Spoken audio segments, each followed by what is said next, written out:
Garuu wanti isaan kaasanii fi irraa haasa'aa turanii tokko kanuma ture jechuudha. Sababa kanaatiif uummanni nagaa kun ajjeefamaa jira. Akka isaan deebi'anii uummanni Amaaraa fi Oromoo wal faana ta'ee mootummaa kanarratti lolan bannee fi waan jedhu naa kaase.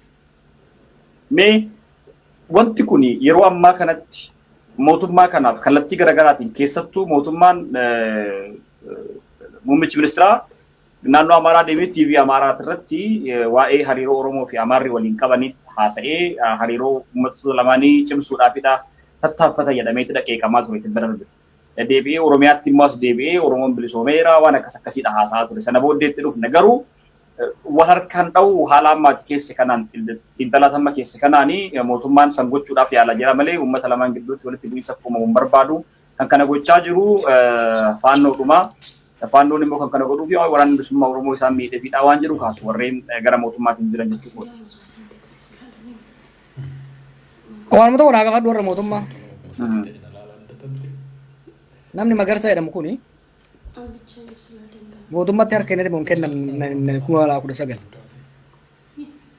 San booda mindeeffamee ergame mun ergamne. Suuraa ammaa san booda naatti deebifta Magarsaan kun. San booda milishaan qabde mun qabne. April dabre kana keessa. Erga qabame booda seeraaf hin dhiyaanne akka Magarsaan nama fixaa jiru uummanni giddaa ayyaana akkuma faqqadaa sanitti beeka. Warri maatiin irraa dhume kan irraa saaman. By the way, gaafa lola inni irratti boojame kana booda midhaan isaa makkalaakaadhaan eeggamet investara beeki namichi kun. Riphee lola faannolleedha investarallee horruu guddaa qaba. Makkalaakaadhaan eeggamet ooraal hin fe'ameef.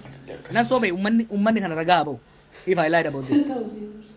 Warri mootummaa kanan goone haa jedhanii namicha kanan beeynu namichi kun namichi golf clubiin turre attin kutu wajjin namni waggaa 5 maqaa faannootiin uummata keenya fixaa ture. Namni ajajaa jiru suuraa samtii namni argu gurbaan mareefu